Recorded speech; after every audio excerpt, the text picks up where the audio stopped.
আল্লাহ সুবহানাহু ওয়া তাআলা সবকিছুর চেয়ে বড়,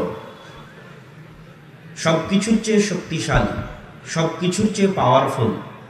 আলা কুল্লি শাইইন কাদির, সকল কিছুর উপর ক্ষমতাবান।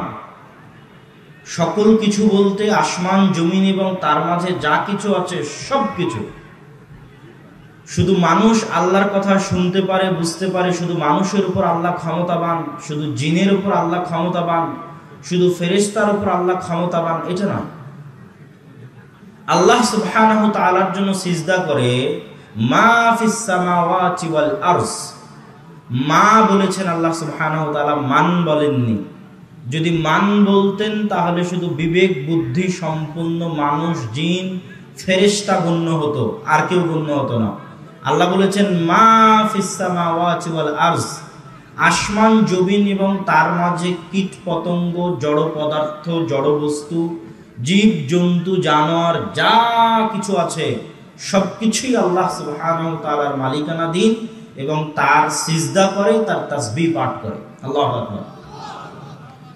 আপনি যখন আজকালকের গাড়িগুলোতে উঠবেন তখন যদি আপনি বলেন সুবহানাল্লাযী সাখখারা লানা হাদা ওয়া মা কুন্না লাহু মুকরিনিন ওয়া ইন্না ইলা রাব্বিনা লামুনকালিবুন, এই দোয়ার অর্থ যখন আপনি জানবেন তখন আপনার মনে হতে পারে যে এই দোয়াগুলো বেশি খাপ খায় জীবজন্তু জানোয়ারের সাথে। কেননা তখন বাহন বলতে ছিল উট, বাহন বলতে ছিল ঘোড়া। তো যখন ঘোড়ায় চড়েছে, উটে চড়েছে, গাধার পিঠে চড়েছে, তখন বলেছে সুবহানাল্লাযী সাখখারা লানা হাদা। ওই মহান আল্লাহর পবিত্রতা বর্ণনা করছি যিনি আমাদের জন্য এই বিশাল শক্তিশালী দেহের অধিকারী। একটা উটের শক্তি 10 জন 20 জন মানুষের চাইতে বেশি, একটা ঘোড়ার শক্তি 5 থেকে 10 জন মানুষের সমান।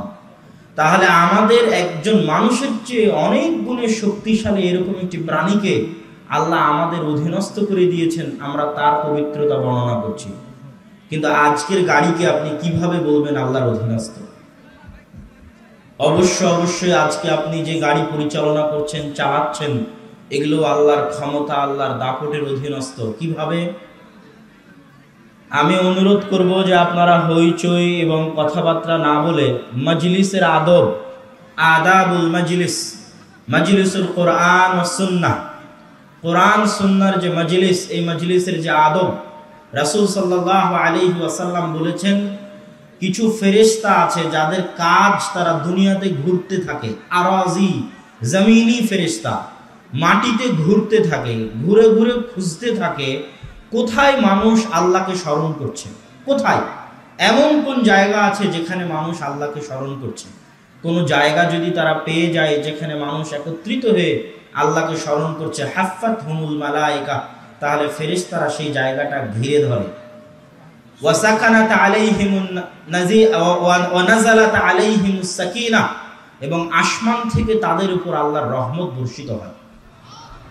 তো ফেরেশতার উপর বিশ্বাস এবং শয়তানের উপর বিশ্বাস কাল্পনিক কিছু নয়, বাস্তব কিছু। আমাদের মুসলমানদের সবচেয়ে বড় সমস্যা হচ্ছে আমরা ফেরেশতার উপর বিশ্বাসকে শুধু মুখের বিশ্বাস বানিয়ে রেখেছি, শয়তানের উপর বিশ্বাসকে শুধু মুখের বিশ্বাস বানিয়ে রেখেছি। আপনি ততক্ষণ পর্যন্ত পূর্ণাঙ্গরূপে আল্লাহর ইবাদত করতে পারবেন না যতক্ষণ না আপনি শয়তানকে পূর্ণ বিশ্বাস করতে পারবেন, যতক্ষণ না আপনি ফেরেশতাকে পূর্ণ বিশ্বাস করতে পারবেন। আপনার শত্রুকে এটা যতক্ষণ চিনতে না পারবেন ততক্ষণ আপনি সঠিকভাবে ইবাদত করতে পারবেন না। আপনি বলতে পারেন হিন্দু আপনার শত্রু, আপনি বলতে পারেন আমেরিকা, ইসরায়েল, ইন্ডিয়া আপনার শত্রু।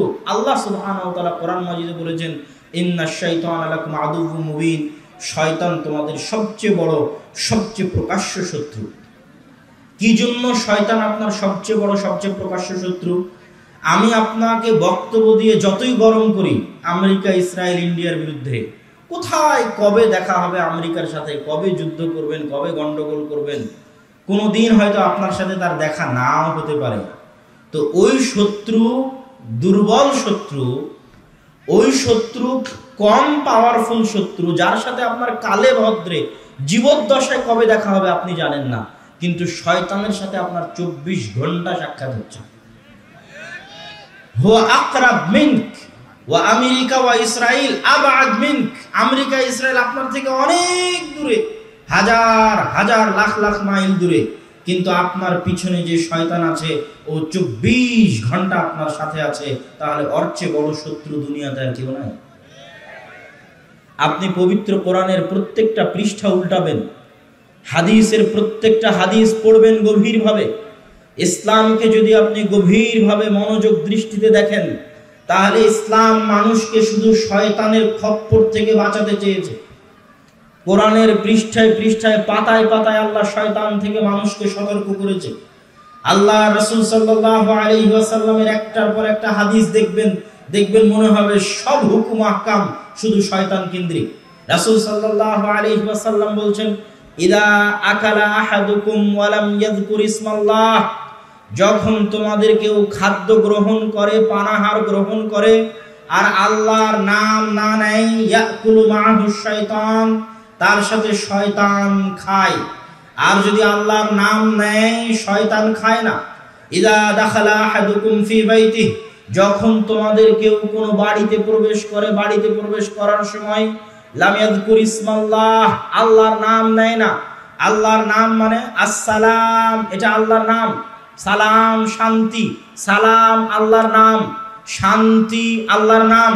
আসসালামু আলাইকুম, হে পরিবারবাসী, হে বাড়ির অধিবাসী, তোমাদের উপর আল্লাহর পক্ষ থেকে শান্তি অবতীর্ণ হোক। এইভাবে যখন সে আল্লাহর নাম না নেয়, তখন শয়তান চিৎকার করে বলে, সঙ্গী সাথী, এই বাড়ি তোমাদের থাকার জায়গা, এই বাড়ি তোমাদের খাবারের জায়গা, মাবিতুকুম ওয়া মাআশাকুম, তোমাদের রাতের থাকার জায়গা, তোমাদের রাতের আড্ডা দেওয়ার জায়গা, খাবারের জায়গা। দেখেন, যখন খাবার খেতে গেলেন তখন শয়তান, বাড়িতে ঢুকতে গেলেন তখন শয়তান।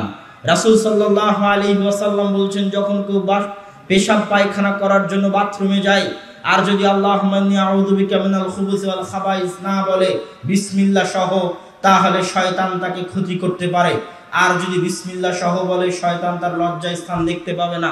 বাথরুমে ঢুকছেন তাও শয়তান, খাবার খাচ্ছেন তাও শয়তান, বাড়িতে ঢুকছেন তাও শয়তান, বাড়ি থেকে বের হবেন তাও শয়তান। প্রত্যেকটা হাদিস খুললে দেখবেন যে হাদিসে যেন দোয়া দরুদ আপনাকে দেওয়া আছে খালি শয়তান থেকে বাঁচানোর জন্য। তাহলে শয়তান কাল্পনিক না বাস্তব? বলেন তো। বাস্তব। শয়তানের বাস্তবতার উদাহরণ দিতে গিয়ে রাসূল সাল্লাল্লাহু আলাইহি ওয়াসাল্লাম বলছেন, যখন মানুষ ফজরের সময় ঘুমিয়ে থাকে আর আজান হয়, তখন শয়তান মানুষের ঘাড়ের কাছে গিয়ে বলে, নাম নাম নাম, ইন্নাল লাইলা তাবিল, রাত অনেক দীর্ঘ, এখনো সকাল হয়নি, ঘুমাও ঘুমাও। এই বলে তার ঘাড়ের কাছে গিরো দেয়, গিট দেয়। এটা কাল্পনিক না বাস্তব? বাস্তব। হাদিসের প্রত্যেকটা পাতা উল্টাবেন, কোরআনের প্রত্যেকটা পৃষ্ঠা উল্টাবেন, গোটা কোরআন গোটা হাদিস খালি আপনাকে শয়তান থেকে বাঁচাতে চাচ্ছে। বাপরে বাপ, এই যে শয়তান, এই যে শয়তান, এই যে শয়তান, এই করো শয়তান থেকে বাঁচবা, এই করো শয়তান থেকে বাঁচবা। সুতরাং শয়তান কাল্পনিক কিছু নয়, বাস্তব। আর আপনার সবচেয়ে বড় শত্রু হচ্ছে শয়তান, আপনার মহাশত্রু হচ্ছে শয়তান। শয়তানকে আল্লাহ সুবহানাহু ওয়া তাআলা এত পাওয়ার, এত ক্ষমতা দিয়েছে যে রাসূল সাল্লাল্লাহু আলাইহি ওয়াসাল্লাম বলেছেন, মানুষের রগে রগে ইয়াজরি মাজরাদ দাম, মানুষের রক্তনালীতে, মানুষের রগের মধ্যে, রক্তনালীর মধ্যে চলার ক্ষমতা আল্লাহ সুবহানাহু ওয়া তাআলা শয়তানকে দিয়েছেন। ওয়াসওয়াসা, অন্তরে ওয়াসওয়াসা দেওয়ার ক্ষমতা আল্লাহ শয়তানকে দিয়েছেন। আপনার অন্তর পরিচালনা করার ক্ষমতা মানুষের হাতে আল্লাহ দেয়নি। আপনার অন্তরে ওয়াসওয়াসা দেওয়ার ক্ষমতা, পথ ভ্রষ্ট করার ক্ষমতা আল্লাহ শয়তানকে দিয়েছেন। এত ক্ষমতা, এত পাওয়ার কি জন্য আল্লাহ সুবহানাহু ওয়া তাআলা শয়তানকে দিলেন? এটাই পরীক্ষা। এটা একটা খেলার মতো। আপনি একটা খেলার ঘরে আছেন, যেখানে পরীক্ষার ঘরে আছেন। এখানে আপনি প্রতিযোগিতা দিচ্ছেন, খেলার প্রতিযোগিতায় অংশগ্রহণ করেছেন। হাজারো লাখো যুবক আছে যারা মোবাইলে গেম খেলে। ওরা গেম খেলতে গিয়ে যদি কোনো ভিলেন না থাকে, শত্রু না থাকে, কাকে মারবে, কার বিরুদ্ধে জয়লাভ করবে, কে ওকে সহযোগিতা করবে, কে আর হিরো হবে, ভিলেন আর হিরো না থাকলে ওই খেলা জমে না। আল্লাহ যখন পৃথিবী সৃষ্টি করে মানুষকে পৃথিবীতে পাঠিয়ে দিলেন, এইভাবে আল্লাহ পৃথিবীকে ইনস্টল করেছেন, এইভাবেই সাজিয়েছেন যে মানুষকে পথভ্রষ্ট করার জন্য শয়তান লাগিয়ে দিয়েছেন, আর মানুষকে হেদায়েতের রাস্তায় নিয়ে আসার জন্য নবী রাসূল পাঠিয়েছেন, কোরআন এবং হাদিস পাঠিয়েছেন। এখন মানুষের এটাই খেলা, কতক্ষণ খেলবে মানুষ শয়তানের বিরুদ্ধে লড়াই করে, কিভাবে আল্লাহর রাস্তায় টিকে থাকবে, এটাই মানুষের লড়াই। আর ওই ফুটবল ক্রিকেট খেলার মতো এখানে 90 মিনিট, 1 ঘন্টা, 1.5 ঘন্টা কোনো টাইম টেবিল নাই। পরীক্ষার হলের মতো কোনো 3 ঘন্টা, 3.5 ঘন্টা টাইম টেবিল নাই। কখন কার খেলার সময় শেষ হবে কেউ জানে না।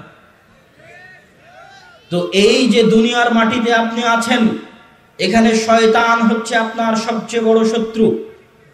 শয়তান এবং ফেরেশতার উপর বিশ্বাস স্থাপন করা ছাড়া আপনি পরিপূর্ণ ইসলাম বুঝতে পারবেন না। বলছিলাম যে এই মজলিসের আদব আছে, নিশ্চিত এই মজলিসে ফেরেশতা বসে আছে, 100% এই মজলিসে ফেরেশতা বসে আছে। এটা কাল্পনিক কোনো কথা না, এটা বাস্তব। এটা বাস্তব। এটা এই জন্য বাস্তব, আল্লাহ সুবহানাহু ওয়া তাআলার সবচেয়ে বড় বাহিনী জুনুদুল্লাহ, সারা পৃথিবী আল্লাহর বাহিনী। তারপরেও আল্লাহর সবচেয়ে শক্তিশালী বাহিনী হচ্ছে ফেরেশতা। সারা পৃথিবী আল্লাহর বাহিনী মানে করোনা ভাইরাসকে আপনি আল্লাহর বাহিনী বলতে পারেন।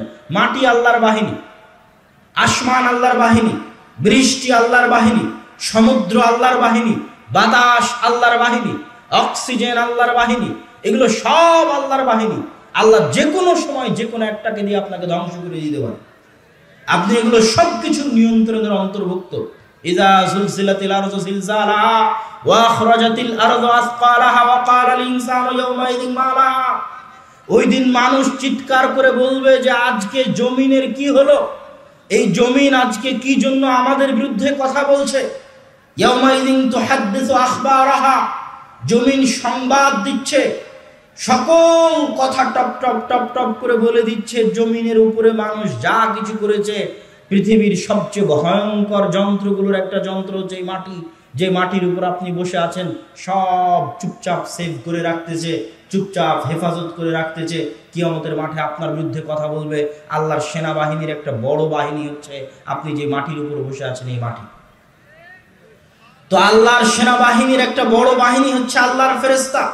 আল্লাহ সারা পৃথিবী পরিচালনা করছেন ফেরেশতা দিয়ে। মায়ের পেটে যখন 440 ছিল, তখন ফেরেশতা রূহ নিয়ে এসে আপনার মায়ের পেটে আপনার রূহ দিয়ে গেছে। আপনার এই বডি, এই শরীর পৃথিবীতে তৈরি হয়েছে, রূহ পৃথিবীতে তৈরি হয়নি। রক্ত মাংসের এই দেহ মায়ের পেটে দুনিয়ার ফলমূল খাবার, দুনিয়ার আলো বাতাস হাওয়া ভিটামিন নিয়ে তৈরি হয়েছে, কিন্তু ভিতরে যে রূহ আছে এটা আল্লাহর পক্ষ থেকে পাঠানো, ফেরেশতার মাধ্যমে পাঠানো, ফেরেশতা আল্লাহর বাহিনী। এই রূহ একদিন আল্লাহ নিয়ে যাবে আবার ওই ফেরেশতা দিয়েই। ওইভাবেই ফেরেশতাকে দায়িত্ব দেওয়া আছে। ফেরেশতা রূহ যেমন দিয়ে গেছে, রূহ তেমন নিয়ে যাবে। দুনিয়াতে তৈরি হওয়া এই শরীর দুনিয়াতেই পচে গলে নষ্ট হয়ে শেষ হয়ে যাবে। রূহ এসেছিল, রূহ আবার ফেরেশতা নিয়ে যাবে। বৃষ্টি কোথায় দেওয়া লাগবে, ফেরেশতার দায়িত্ব। কোথায় ঝড় প্রবাহিত করা লাগবে, ফেরেশতার দায়িত্ব। কে কোথায় বিপদে পড়েছে উদ্ধার করা লাগবে, ফেরেশতার দায়িত্ব। কিয়ামতের জন্য সিংহায় ফুৎকার দেওয়া লাগবে, ফেরেশতার দায়িত্ব। সারা পৃথিবীকে আল্লাহ সুবহানাহু ওয়া তাআলা অত্যন্ত সুচারুরূপে টপ লেভেলের ম্যানেজমেন্ট দিয়ে সাজিয়ে রেখেছেন তার উন্নত মানের সেনাবাহিনী ফেরেশতা দিয়ে। এত বড় একটা প্রোগ্রাম হচ্ছে, এত স্বেচ্ছাসেবক, এত দায়িত্বশীল, আর এই বিশাল পৃথিবী আল্লাহ সুবহানাহু ওয়া তাআলা পরিচালনা করবেন, আর সেখানে ফেরেশতা মণ্ডলী থাকবে না, এটা অসম্ভব। অতএব এই মজলিসে ফেরেশতা উপস্থিত আছে, এটা আপনাকে বাস্তবে বিশ্বাস করতে হবে। কথা মনে হয় আমি বুঝাতে পারি।